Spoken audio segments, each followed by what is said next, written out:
عزت سامعین، قرآن گواہ ہے کہ محبت مصطفیٰ ایمان کی جان ہے۔ قرآن مجید کے اندر اللہ تعالیٰ نے یہ حقیقت بڑے واشگاف انداز میں بیان فرمائی ہے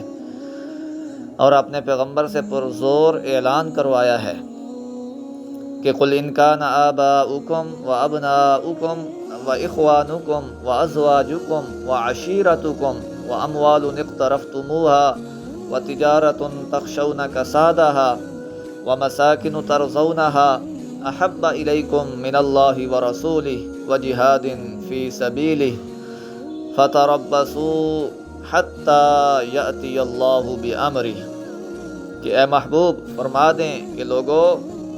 اگر تمہارے ماں باپ اور آباء و اجداد اور تمہاری اولاد اور تمہاری بیویاں اور تمہارا کنبہ قبیلہ اور مال و متاع جو تم کھاتے ہو اور تمہارا کاروبار جس کے خسارے سے تم ڈرتے رہتے ہو اور تمہارے مکانات اور رہائش گاہیں جن کو تم پسند کرتے ہو، اگر یہ سب چیزیں تمہیں اللہ اور اس کے رسول صلی اللہ علیہ وسلم سے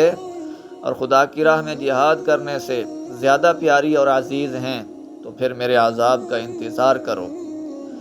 آیت ہذا سے پیغمبر علیہ الصلاۃ کا مقام اور آپ سے محبت کی اہمیت واضح ہو رہی ہے کہ خدا نخواستہ اگر محبت رسول نہیں ہے تو پھر وہ شخص اللہ کی رحمت کا مستحق نہیں بلکہ اس کے عذاب کا حقدار ہے۔